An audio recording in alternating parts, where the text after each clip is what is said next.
રવિવાર 15 માર્ચ 2026 ઉપલી મેળીનું મનન. કોઈનો ન્યાય કરવો નહીં. બાઇબલ વાંચન અયુબ 4:1-6. ત્યારે અલીફાઝ તેમાનીએ ઉત્તર આપ્યો કે જો કોઈ તારી સાથે બોલવાનું કરે તો તારું દિલ દુખાશે, પણ બોલ્યા વગર કોણ રહી શકે?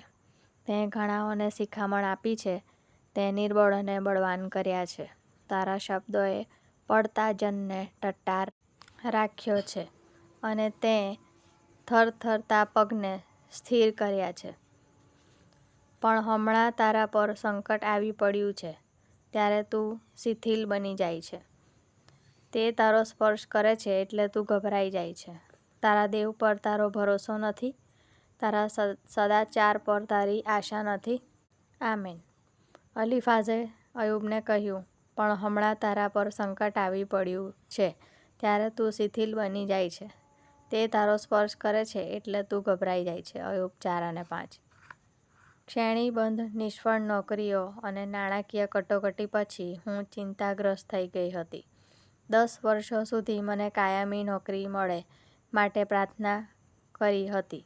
દરેક નોકરી મેં શરૂ કરી તે મને ઈશ્વર તરફથી મળી છે તેવું લાગતું હતું, પણ નોકરીમાં કામના દબાણને સહન કરી શકી નહીં. માટે કાં તો મેં તે નોકરી ગુમાવી હતી અથવા છોડી દીધી હતી. હું ઈશ્વરની યોજના સમજી શકતી ન હતી, અને મારા મનની પીડા મેં ખુલ્લેઆમ વ્યક્ત કરવાની શરૂ કરી હતી. પરંતુ એક વિશ્વાસી વ્યક્તિ તરીકે હું સેવા કાર્યમાં સક્રિય રીતે ભાગ લેતી હતી ત્યારે મારે ભારે ટીકાઓનો સામનો કરવો પડ્યો.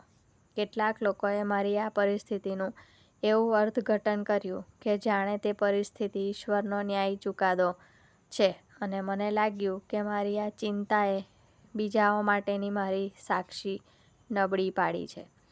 જો કે કેટલાક લોકો દયાળુ હતા કે જેઓએ મારા માટે પ્રાર્થના કરી, મને નૈતિક ટેકો આપ્યો અને મને નાણાકીય મદદ કરી. આ મુશ્કેલ સમય દરમિયાન અયુબના પુસ્તકે મને મોટો દિલાસો આપ્યો, અને આ મુશ્કેલીઓનો સામનો કરતી વખતે ઈશ્વરમાં મારા વિશ્વાસને મજબૂત કર્યો. અયુબના મિત્રો કે જેઓએ તેને ઉચ્ચ જ્ઞાન અને ઈશ્વરે તેનો ન્યાય કરીને આ પરિસ્થિતિનું નિર્માણ કર્યું છે તે અંગે સલાહ આપી. તેની કડવી ફરિયાદો છતાં અયુબ 42:7-15. ઈશ્વર અયુબથી ખુશ હતા. આ અનુભવે મને સહાનુભૂતિ વિશે એક મૂળભૂત પાઠ શીખવ્યો અને ઈશ્વરની જોગવાઈમાં વિશ્વાસ રાખનારા મારા સંકલ્પને દ્રઢ કર્યો. ફક્ત ઈશ્વર જ વ્યક્તિના વિશ્વાસનું સચોટ મૂલ્યાંકન કરી શકે છે.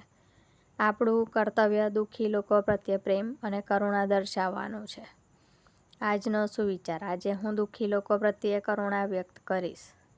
મધ્યસ્થી. જે કોઈ મારી સહાનુભૂતિની જરૂર છે તેઓ માટે. પ્રાર્થના. વ્હાલા ઈશ્વર, અમને ઉતાવળે નિર્ણય લેવાથી દૂર રહેવામાં મદદ કરો.